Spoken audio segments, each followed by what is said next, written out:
Breaking news చూస్తున్నాం. గాంధీ భవన్ లో deputy CM బట్టి విక్రమార్క మల్లు మీడియా చిట్చాట్ లో కీలక వ్యాఖ్యలు చేశారు. దేశవ్యాప్తంగా కాంగ్రెస్ పార్టీ గ్రాఫ్ పెరుగుతుందని, రైతు భరోసా విధి విధానాలపై కసరత్తు జరుగుతుందన్నారు. గత కొద్ది రోజులుగా కేటీఆర్ ఏం మాట్లాడుతున్నారో, ఎందుకు మాట్లాడుతున్నారో అర్థం కావడం లేదు. బీఆర్ఎస్ ఎమ్మెల్యేలంతా మాకు టచ్ లో ఉన్నారని అన్నారు.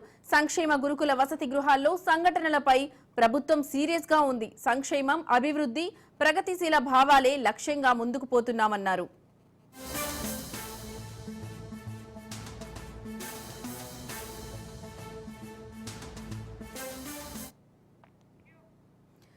బ్రేకింగ్ న్యూస్ చూస్తున్నాం. గాంధీ భవన్ లో డిప్యూటీ సీఎం బట్టి విక్రమార్క మల్లు మీడియా చిట్చాట్ లో కీలక వ్యాఖ్యలు చేశారు.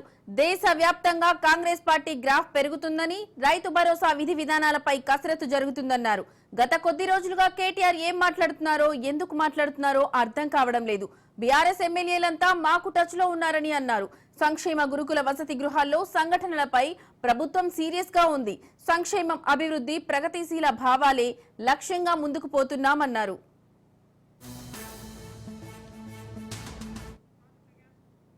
ఇక ఇదే అంశానికి సంబంధించిన మరింత సమాచారం మా ప్రతినిధి రాజు ఫోన్ లో అందిస్తారు. రాజు, చెప్పండి, మీ దగ్గర ఉన్న అప్డేట్స్ ఏంటి?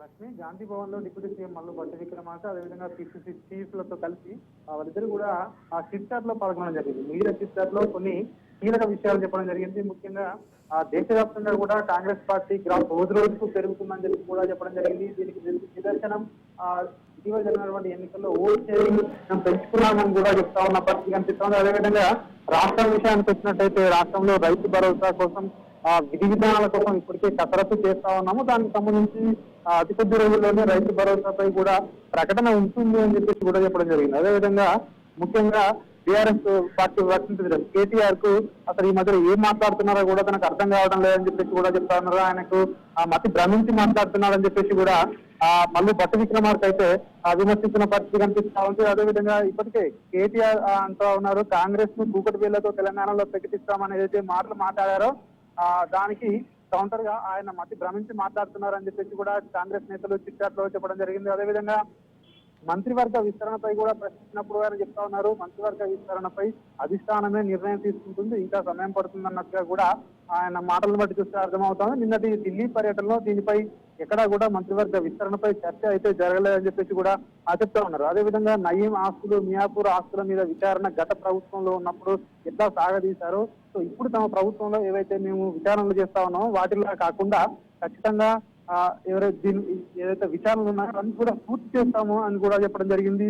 అదేవిధంగా హైదరాబాద్ లో మూసీ బాధితులు ఎవరైతే ఉన్నారో వాళ్ళందరికీ కూడా ప్రభుత్వం అండగా ఉంటుంది అని కూడా చెప్పడం జరిగింది.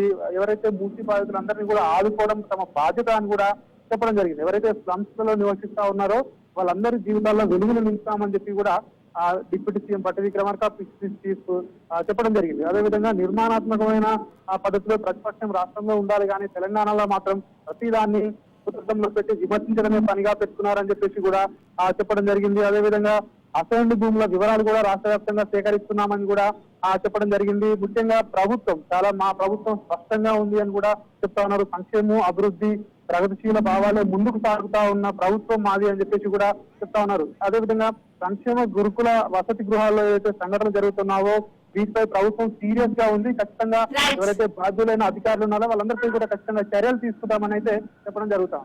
Right Raju, thank you.